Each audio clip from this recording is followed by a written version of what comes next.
کے گھر والے، آپ کے عزیز و قریب، آپ کے رشتے دار ہی آپ کو چنڈی نکالنے میں لگے ہیں، اب بتاؤ ذرا، اب آپ کے گھر پہ کون قبضہ کر رہا ہے؟ آپ نے اس کی فکر نہیں کی ہے کہ جہاں ہمیں ہمیشہ رہنا ہے، جہاں ہمیں لوٹ کر جانا ہے، کل نفس ذائقۃ الموت، جس قبر پہ اللہ کے عذابات موجود ہیں، اور اس قبر کی ہم نے کوئی فکر نہیں کی ہے، اس گھر کی ہم نے کوئی فکر نہیں کی ہے جہاں بڑے بڑے کیڑے اور مکوڑے ہیں، جہاں اندھیری رات ہے، وہاں بھی ایک بھی یعنی سوراخ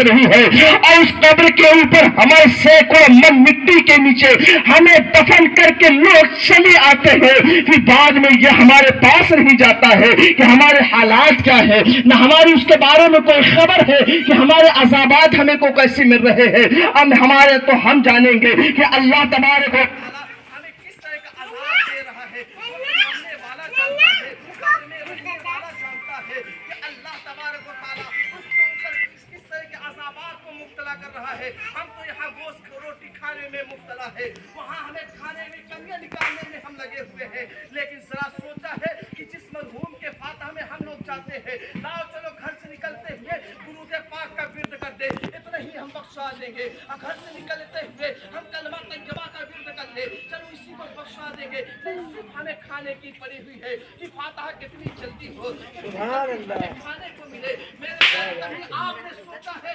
جس مرحوم کے لیے ہم نے یہاں بلایا گیا ہے، اس لیے تو بلایا گیا ہے کہ جہاں پر مومنوں کے 40 لوگ ہوتے ہیں، اس میں ایک اللہ کا ولی ہوا کرتا ہے، اور ان اللہ کے ولیوں میں سے اگر کسی نے آمین کہہ دیا ہے، اس مرحوم کی بخشش ہو جائے گی۔ کبھی آپ اس کے بارے میں سوچا ہے؟ میرے پیارے آقا صلی اللہ تعالیٰ وسلم کے پیاروں، میں قبر کے بارے میں بتا رہا تھا، جو یہ قبر ہے بڑی گہری قبر ہے، بڑی سخت قبر ہے، یہاں پہ طرح طرح کے عذابات ہیں، 99 سانپ ہے، وہ 99 سانپ کہ اگر وہ اپنے دل کو پہاڑ پہ مار دے، پہاڑ ریزہ ریزہ ہو جائے گا۔ اللہ اکبر، جب ہمارے اوپر مسلط کیے جائیں گے، ہماری جسم کے حالات کیا ہوں گے؟ اس پہ ایسے ایسے بچھو بھی ہے کہ اگر وہ ایک ڈنک مار دے گا، ہمارے جسم کا گوشت پگھل پگھل کے باہر آنے لگے گا۔ اللہ اکبر، کبھی آپ نے اس کی فکر کی ہے؟ کیا آپ نے اس کی تیاری کی ہے؟ صرف آپ نے دنیا کی تیاری کی ہے،